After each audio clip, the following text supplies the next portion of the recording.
ಮಗ ನಾಳೆ ಗೋವಾಕ್ ಹೋಗ್ಬಿಡೋಣ, ಬಿಸಿಲು ಜಾಸ್ತಿ ಆಗೈತೆ.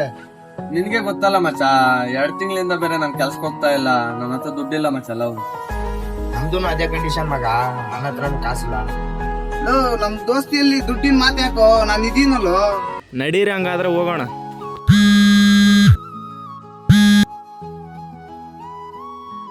ಸರಿ, ನಾನು ಏನಾದ್ರೂ ಅಡ್ಜಸ್ಟ್ ಮಾಡ್ತೀನಿ. ಏನಾಯ್ತು ಮಗ, ಏನಾಯ್ತು? ಏನಿಲ್ಲ ಮಗ, 2 ಲಕ್ಷ ಅರ್ಜೆಂಟ್ ಆಗಿ ಬೇಕಂತೆ. ನಿನ್ನ ಹತ್ರ ಅಷ್ಟೊಂದೆಲ್ಲ ಕಾಸಿಲ್ಲ ಮಗ ನನ್ನ ಹತ್ರ. ಸರಿ ಮಗ, ಬರ್ತೀನಿ ನಾನು. ನಿನ್ನ ಹತ್ರ 1 ನಿಮಿಷ ಇರು ಮಗ, ಫೋನ್ ಬರ್ತೈತೆ. ಮಚ್ಚ, ನನ್ನ ಹತ್ರ ಇರೋದು ಇಷ್ಟು ದುಡ್ಡು. ಈ ದುಡ್ಡು ಹಿಡ್ಕೋ, ನನ್ ತಂಗಿ ಮದ್ವೆಗೆ ಅಂತ ನಾನು ದುಡ್ಡು ಕುಡಿತಿದ್ದೇನೆ, ಅದ್ ನೆತ್ಕೊಂಡ್ ಬರ್ತೀನಿ ನಾನು.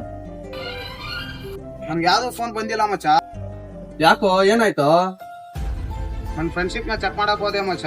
ನಾನ್ ಚೆನ್ನಾಗಿದ್ದಾಗ ಎಂತೆಂತವ್ರು ನನ್ ಜೊತೆಲಿ ಇರ್ತಾರೆ, ನನ್ ಕಷ್ಟ ಅಂತ ಬಂದಾಗ ನಿನ್ನಂತ ಒಬ್ಬನ ಫ್ರೆಂಡ್ ಇರ್ತಾನಲ್ಲ ಮಚ್ಚ, ಅಷ್ಟ್ ಸಾಕು ಮಚ್ಚ.